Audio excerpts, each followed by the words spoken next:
This is my first time starting a business, so you're kind of learning from scratch.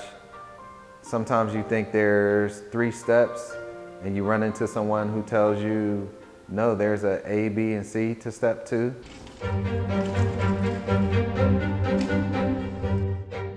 It's a monumental challenge to start a business. It's the hardest thing I've done. You know, that includes losing my sight. Like, this is the biggest risk and project I've ever taken on. All right, you ready? Say the feelings.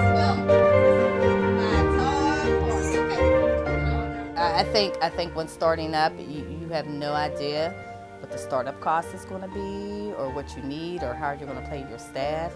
And I think that's the biggest thing, the cost. Be a silly face.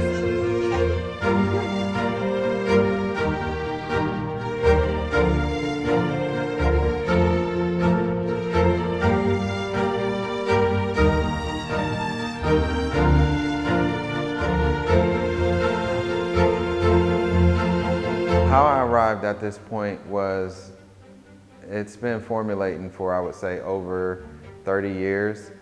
I started cutting hair at 10 years old. The reason I started cutting hair is because simply we couldn't afford haircuts. Started practicing on myself, started practicing on my brother. I would cut his hair a couple times a week. I almost didn't even give it a chance to grow back.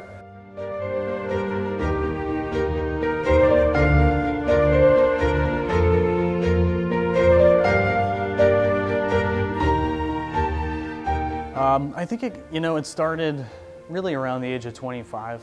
I was legally blind from a condition called retinitis pigmentosa, and something that I was diagnosed with when I was 12.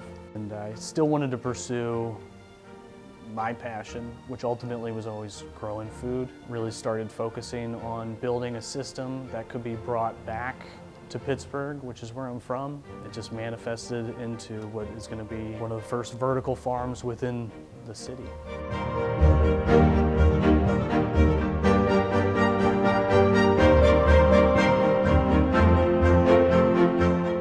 In 2014, I decided to open up a childcare facility for my oldest daughter to run. So we started out small. We were a family childcare facility which only housed 6 children. She actually ran it for about 2 years, and then she decided that she wanted to go into criminal justice. With that, I had to make the decision to either close or maintain the childcare facility. So I decided that I was going to quit my job and actually come run the childcare facility full time. From the start, I was paired with an awesome lending analyst in Sienna Kane. She was really dedicated, I feel like, and passionate about my project. Finding the URA, finding Carly, and being able to work with Carly, who understood the vision, understood what we wanted to do, bought into it 100%. When taking a loan, at first they didn't say anything about a forgiveness, but then as it went on, they let us know that it could be forgiven as long as you can prove that you've used the proceeds towards things that relate to your childcare facility. And I was like, oh, you're gonna forgive my loan? Like, I'm excited. That means that's one less thing I have to do a payment for.